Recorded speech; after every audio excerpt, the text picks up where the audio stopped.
নমস্কার বন্ধুরা, কেমন আছো তোমরা সবাই? আশা করছি ভালো আছো, আমিও ভালো আছি। রাকিস লাইফস্টাইলের নতুন একটা ব্লগে তোমাদের সবাইকে ওয়েলকাম। আমি রাজদীপকে তাকাতে বলছিলাম, দেখো রাজদীপ বলছে হ্যাঁ তাকাতে গেলে আমি সামনের দিকে অ্যাক্সিডেন্ট করি। আমি বললাম হ্যাঁ, সেই জন্য হাসছিলাম। দেখো দুজনে মিলে একটু বেরিয়েছি, মানে যাব হচ্ছে আমাদের নতুন বাড়ির যেখানে কাজ হচ্ছে সেখানে যাব। আর রাজদীপ বললো চলো ওখানে গিয়ে ঘুরে আসি, মানে কত দূর কাজ হয়েছে একটু দেখে আসি। আমি বললাম ঠিক আছে চলো। এখন বিকাল বাজে হচ্ছে তোমার 4:30। বলো, ঘুমটা ভেঙে গেছে, তাই রাজদীপ বললো তাড়াতাড়ি চলো। তারপরে ওখান থেকে আবার যাব একটু বাজারে, কিছু ওষুধ কিনতে হবে। শরীরটা মানে আমার খুব অ্যালার্জির প্রবলেম হচ্ছে, সেই জন্য অ্যালার্জির ওষুধটা ফুরিয়ে গেছে, সেই জন্য অ্যালার্জির ওষুধটা কিনতে যাব। তারপর দেখো নতুন বাড়িতেও চলে এসেছি। দেখো আমি দেখাচ্ছি ওপর থেকে, তোমার ভিউগুলো দেখাচ্ছি। দুটো মানে এখন প্লাস্টারের কাজ চলছে, দুটো ঘর প্লাস্টার হয়েছে আর বাদ বাকি কিছু হয়নি। দেখো এখান থেকে একটা মন্দির তোমরা দেখতে পাচ্ছ, আমাদের বাড়ির সামনেই একটা মন্দির। জল দিচ্ছে দেখো। মাইনে কত পাও? মাইনে আমারই যাচ্ছে পেছন দিয়ে। কত উঁচু! এই যে ইটগুলো উপরে তুলেছে, ওই একাই তুলেছে? বাবা,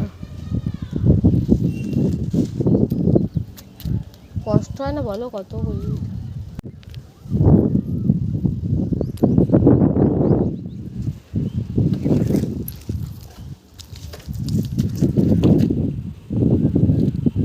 কি সুন্দর হাওয়া দিচ্ছে জানো না, মানে আমি অনেকক্ষণ দাঁড়িয়েছিলাম, এত ভালো লাগছিল আমার, মানে অনেকক্ষণ দাঁড়িয়েছিলাম। মানে বাড়ি যেতেই আমার মানে ইচ্ছা করছিল। রাজদীপ বলছে চলো চলো, বলছি কি না একটু থাকি, মানে এত সুন্দর হাওয়া দিচ্ছে, মানে ফ্যানের হাওয়া এসির হাওয়া সব হার মানিয়ে দেবে, এত সুন্দর হাওয়া। দুজন মিলে একটু ঢং করছি। দেখো আমি উপরে দেখো তোমরা বুঝতে পারছো আমার চুল টুল সব উঠছে। এই ড্রেসটা না রাজদীপ মানে আমাকে পয়লা বৈশাখে দিয়েছিল, কিন্তু আমার পয়লা বৈশাখে পরা হয়নি। ও খুব মানে রাগ করেছে, বলছে হ্যাঁ আমি তোমাকে একটা ড্রেস দিলাম, সেটা তুমি পরলে না, অন্য ড্রেস পরলে তুমি। মানে এটা ও শখ করে মানে একটা কিনেছিল, মানে ওর মানে বোনের মেয়েকে দেবে বলে কিনেছিল এরকম এরকম টপস, মানে ছোটো। আর আমার না মানে পছন্দ হয়েছিল, তাও সেদিনকে পরের দিন আবার গেছিলো এই টপটা আনার জন্য, মানে আমার জন্য। দেখো আমাদের যে মন্দিরটা আমাদের ছাদের ওপর থেকে তোমাদেরকে দেখাচ্ছিলাম না, সেই মন্দিরটা। এটা দেখো বজরংবলীর মন্দির, ওইদিকে বড় বাবার মন্দির। এই মন্দিরটা রিসেন্ট করেছে, আর ওই মন্দিরটা আগে ছিল। আর ওইদিকে দাঁড়িয়ে আছে রাজদীপ। আমি বললাম তুমি দাঁড়াও, আমি একটু নমস্কার করে আসি। দেখো আমাদের নাড়ু গোপালকে বেঁধে রাখা হয়েছে, দুষ্টুমি করছে বলে ওর পাপা বেঁধে রেখেছে। বুঝলাম না।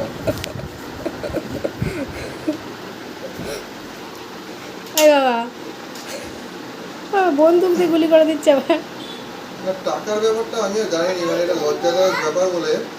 তারপরে দেখো বাড়ি গিয়ে আবার চলে এসেছি, ছেলেকে রেখেই এসেছি, গরমের মধ্যে ভালো লাগছে না ওকে নিয়ে, আর ও প্রচুর দুষ্টুমি করে, সেই জন্য ওকে রেখে এসেছি।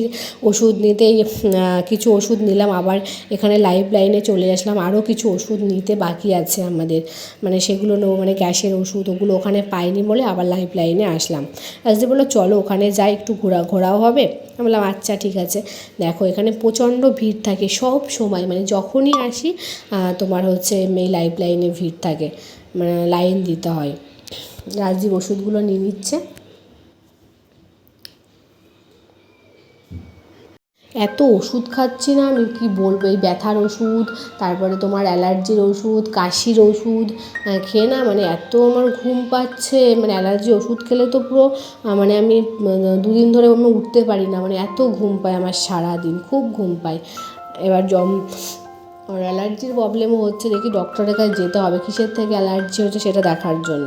তারপর দেখো বাড়ি এসে ওয়াইপ দিয়ে একটু মুখটাকে ভালো করে মুছে নিচ্ছি, মানে কদিন ধরে না স্কিন কেয়ার করা হয়নি। আমি বললাম তাড়াতাড়ি বাড়ি চলে এসেছি যখন, একটু স্কিন কেয়ার করে নিই, বা মানে মুখে একটু প্যাকটা মেখে আমি হচ্ছে কিছু কাজ বাজ করে নেবো, তার মধ্যে মুখটা শুকিয়ে যাবে, আমি ধুয়ে নেবো। রুটি রুটি করে নেবো। তা দেখো প্যাকটাকে আমি মাখছি। এই প্যাকটা না খুব একটা ভালো না, কিন্তু কিনেছি, ইউজ তো করতে হবে আমার, সেই জন্য আর বেশি নেই, আর অল্পই আছে, কিন্তু ইউজ করে ফেলবো এটা। আমি বাদবাকি সময় তোমার ওই বেসনই মধু দিয়ে মাখি, তারপর চালের গুঁড়ো, কফি এইসব দিয়ে এইসবই মাখি।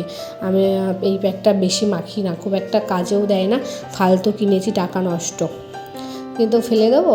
পুরো মেখেছি, দেখো মেখে ভূত হয়েছে আমি। তারপরে দেখো মুখে মেখেও আমি মানে মানে শুকিয়ে গেছে, ধুয়েও চলে এসেছি মুখটা আমার। দেখো কি অবস্থা মুখের, তোমরা চোখ টোক দেখলে বুঝতে পারবে, চোখটা ফুলেছে আর ভুরু উঠে গেছে। দেখো আমার পুরো বন জঙ্গল হয়ে গেছে। কবে যে আমি পার্লারে যাব সেটাই ভাবছি। একটু ক্রিমও মেখে নিচ্ছি মুখে, ময়শ্চারাইজার।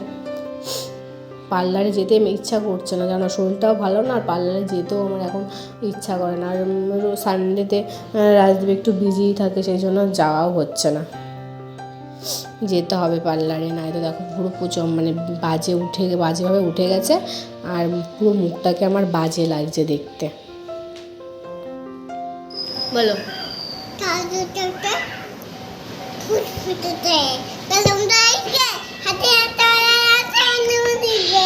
ওইভাবে বললে হবে না।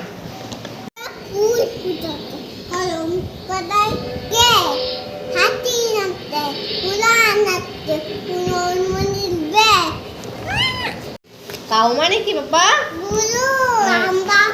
হ্যাঁ, ডগ মানে কুকুর, হ্যাঁ, এলিফ্যান্ট মানে হাতি, আর হচ্ছে ক্যাট মানে, হ্যাঁ, ক্যাট মানে কি? ক্যাট মানে আগে বলো, ক্যাট মানে হ্যাঁ, ম্যাও ম্যাও ম্যাও। ম্যাও কেমন করে ডাকে? টাইগার মানে কি? হ্যাঁ, লায়ন মানে সিংহ। তারপরে হচ্ছে বিয়ার মানে কি? বিয়ার মানে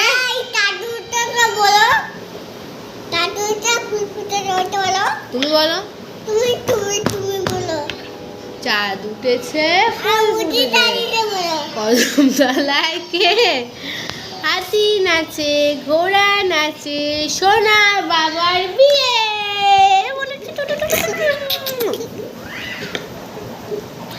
টাটা বলে দাও।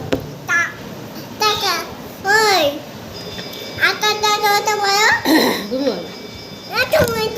আতা গাছে তোতা পাখি, ডালিম গাছে মৌ, এত ডাকে তবু কথা কও না কেন বউ।